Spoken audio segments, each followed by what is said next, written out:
Olá, eu saúdo a todos na graça e na paz do nosso Senhor e Salvador Jesus Cristo, aquele que vive e reina pelos séculos dos séculos.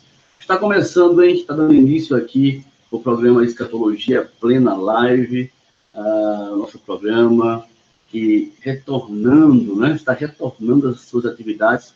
Tivemos aí um longo período de tempo sem fazer nossas lives e agora estamos retornando para tratar dessas questões maravilhosas que têm despertado a Igreja de Cristo Jesus, que é a escatologia já realizada. Sim, a escatologia bíblica, ela é realizada, ela é consumada.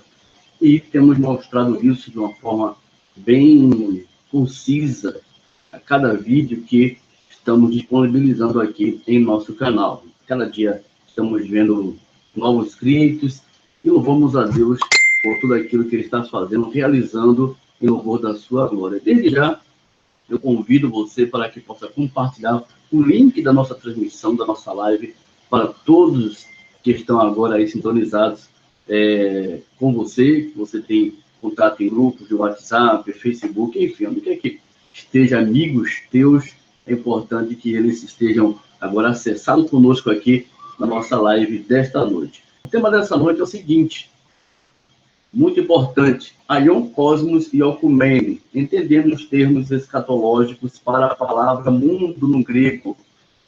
É muito comum encontrarmos a palavra mundo dando definição escatológica em muitas passagens da Bíblia. Então, queremos hoje, no programa dessa noite, apresentar a palavra mundo e o seu termo no original para trazer à tona o sentido correto daquilo que seja o mundo nas ocasiões diferentes de cada texto que iremos apresentar aqui. Então, Aion, Cosmos e Oikumene, entendendo os termos escatológicos para a palavra mundo no grego. Esse é o tema que iremos abordar aqui na nossa programação. Quando você pega a Bíblia Sagrada, a tradução da Bíblia Corrigida de Almeida, né, está mais impregnada da palavra mundo, sem levar em conta o seu significado real no grego. Também temos atualizada, mas a corrigida, existe mais passagens neste termo, né? E é a Bíblia que a maioria dos cristãos tem hoje na sua casa.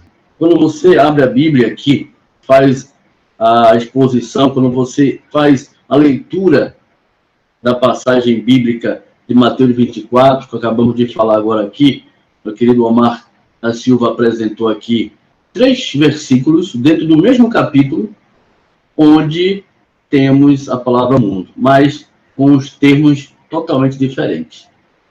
Aion, Cosmos e Oikumene. No mesmo capítulo, para a mesma palavra. Então, quando a gente não entende o significado disso, há um problema seríssimo. Primeiramente, é que você não consegue identificar do que é que Jesus estava falando quando estava com os seus discípulos. A noção é que dá que Jesus estivesse se referindo ao planeta Terra, né, cujo qual vivemos, com todos os países, continentes existentes da nossa geografia atual.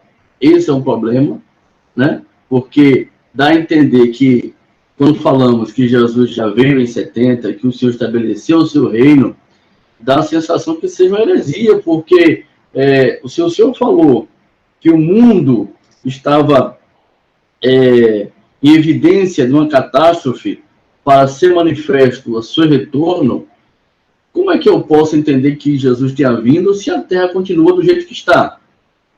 Né?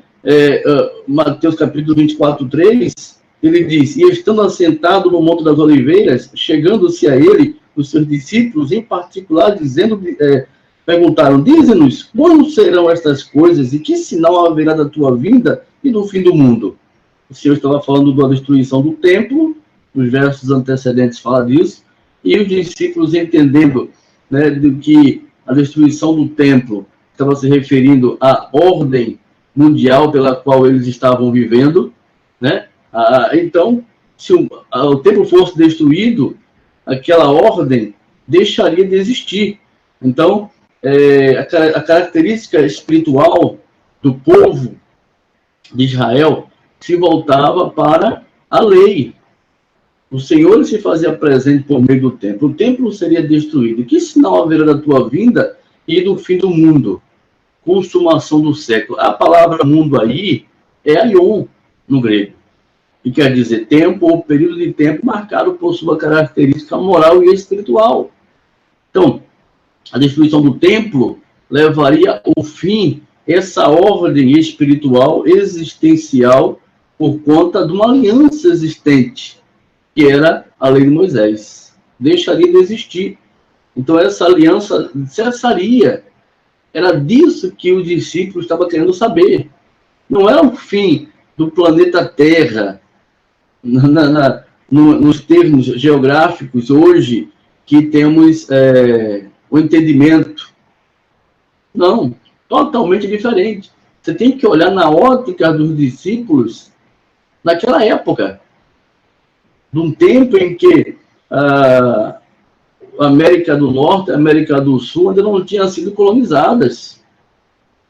Então não tem nada a ver para os nossos dias. Você vai fazendo a leitura desse sermão apocalíptico de Mateus 24, e chega no verso 14, também foi citado pelo Omar, e ele diz: este evangelho, porque era necessário que o evangelho fosse pregado em todo mundo para que o fim viesse. O fim da aliança, no caso, né?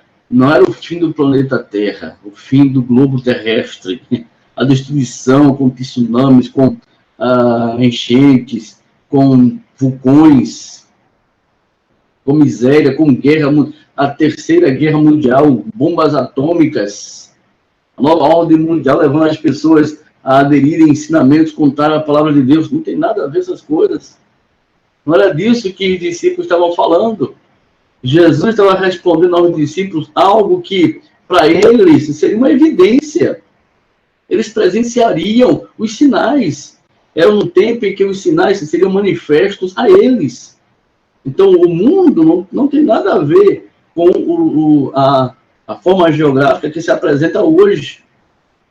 Nós temos que prestar atenção a isso, para que a gente não venha incorrer no erro e defender pontos que é totalmente contrária ao que Jesus deixou na sua palavra. Então ele diz assim: e este evangelho, no versículo 14, do reino, será pregado em todo o mundo, em testemunho a todas as gentes, e então virá o fim. Então o evangelho seria pregado em todo mundo. A palavra mundo agora aqui é oikomene, a terra habitada. O Omar falou aí acerca dessa terra habitada, levando em consideração também o termo geográfico, onde o Império Romano exercia domínio. Não tem o Brasil incluído. Na época, o Brasil não existia como um país. Os Estados Unidos. Então, você veja que há uma interpretação muito equivocada da palavra de Jesus dentro daquilo que consta o sermão profético escatológico de Mateus 24, que leva as pessoas a darem crédito a inverdades e faz com que a verdade se torne uma mentira, uma vez que a gente diz e apresenta fundamentos pela qual Jesus já tenha vindo, que o fim não se trata no planeta Terra. As pessoas veem isso como uma agressão à fé cristã. Isso não tem nada a ver. Nós não estamos agredindo a fé cristã. Não estamos contrariando a fé cristã. Estamos mostrando evidências pelas quais a fé cristã tem sido deturpada há um longo de gerações. Infelizmente, nós não nascemos crendo desta maneira. Nós não nascemos crendo que a escatologia bíblica já foi realizada. Não. Acreditamos também, viemos desse pensamento futurista de que tudo iria se acabar, de que Jesus vai voltar nas nuvens, cabelos brancos, longos, barbas brancas, né? Sentado no trono, e os anjos tocando harpas, anjinhos de asinhas. É assim que se pensava. Era assim que pensávamos, mesmo dentro da igreja, cultuando a Deus da forma mais humilde que fosse, como muitos ainda são e fazem, mas tem dificuldade porque a tradução da Bíblia, ela não nos deixa entender, não permite que a gente vá além daquilo que os nossos olhos contemplam. à primeira vista. Então, quando a gente vem com essas questões escatológicas, as pessoas têm um choque. Também enfatizamos que não é fácil realmente, há um choque muito grande, porque a gente foi ensinado de uma forma tão completamente diferente, é o mesmo jeito de que a pessoa come com a direita e depois ela tem que comer com a esquerda. E é difícil, como é que ela vai lidar, escrever com a esquerda, uma pessoa que ela já se escreve com a direita? Ela não tem uma forma, ela não consegue fazer direito às letras, ela não tem a coordenação motora, né, porque ela nunca escreveu com a esquerda, mas com o tempo ela vai se habituando e consegue. Então, essa é a necessidade que temos hoje, de examinar as escrituras para que venhamos a nos habituar com a verdade. É isso que fazemos no nosso programa aqui. E, por fim, o Omar, ele citou Mateus 24, né, verso 21, que ainda dentro do sermão escatológico disse: porque haverá então grande aflição como nunca houve desde o princípio do mundo até agora, nem tampouco haverá jamais. Desde o princípio do mundo, aqui nós entendemos que a palavra mundo agora aqui é cosmos, que fala de arranjo, adorno, um termo usado para se referir ao planeta Terra e sua estrutura, né? Então, desde o princípio do mundo, desde a criação do cosmos, nunca se viu algo igual que houve com referência ao que aconteceria em Jerusalém, a queda do templo. Chega essa destruição do templo, a queda do templo, a destruição da ordem judaica, daria um fim, então, à aliança mosaica estabelecida no Monte Sinai, lá no Egito, lá no deserto, quando ele saiu do Egito. Antes disso, é necessário que o evangelho fosse pregado em todo o mundo, ou seja, em todo o Ecumênio, em toda a terra habitada. Que terra é a terra hoje? Por isso que temos que enviar mensageiros, missionários, para que o evangelho seja pregado e assim um fim venha. Não tem nada a ver. Você vai ter que olhar na ótica da geografia, dos dias de Jesus e os seus discípulos, levando em consideração que foram sinais que seriam identificados pela igreja do primeiro século. E assim foi vivenciado, e assim foi bem presente, e o fim gloriosamente veio em 70, quando o templo ruiu. Uma escatologia plena live aqui, sempre trazendo informações importantes daquilo que consta a escatologia já realizada à luz das Escrituras. Em um só capítulo, várias formas diferentes do mesmo termo, da mesma palavra, que quando você entra na tradução corrigida, você não consegue identificar esses termos. E olha como se fosse o mundo, o globo terrestre, e olha como o planeta Terra, dentro da geografia que vivemos hoje, e até parece que a Bíblia foi escrita aí 2 dias atrás para nós, hoje cristãos, e nós temos que nos preocupar em levar o Evangelho para toda criatura, porque o fim está próximo, Jesus está voltando, como se a comissão estivesse para nós hoje, igreja do século XXI. Embora nós temos a responsabilidade de falar de Jesus, do seu amor, da sua graça, fazer com que através dessa mensagem muitos encontrem a Cristo como Senhor e se rendam a Ele como Senhor.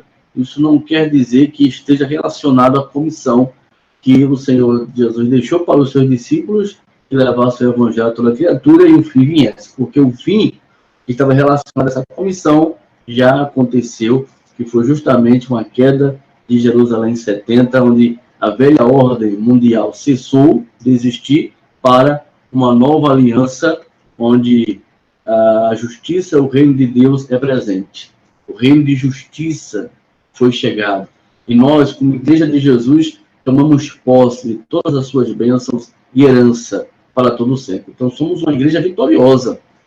Quando falamos da escatologia consumada, estamos falando de uma igreja vitoriosa. Eu, como igreja, você, como igreja de Jesus, e salvos em Cristo. Estamos falando de uma igreja que já está em harmonia com este reino de Deus. que já está vivenciando a glória deste reino, que foi estabelecido de uma vez por todas. Então, há uma responsabilidade maior quanto a essa verdade, há uma verdade que faz com que a gente possa estar mais concisos e coerentes quanto ao descanso que temos em Deus, quanto à fé que temos nele, quanto à paz que temos em saber que esse reino foi estabelecido, que o Senhor governa por completo, que Ele é o Senhor de todas as coisas, que nada acontece sem a sua permissão, que Ele tem um domínio de todas as coisas do universo. Então, o sentido dessa palavra faz com que a gente desfrute de um verdadeiro descanso eterno de Deus, né? Mas é necessário que a gente leve adiante em nome do Senhor Jesus. Estamos chegando ao final da nossa live. Quero desde já agradecer a você, lembrando que todos os domingos estaremos aqui de volta, tá? E lembrando que o próximo domingo, se Deus assim permitir, estaremos de volta aqui 21 horas e 30 minutos. Um abraço a todos e até a próxima oportunidade. Uma semana abençoada para todos vocês.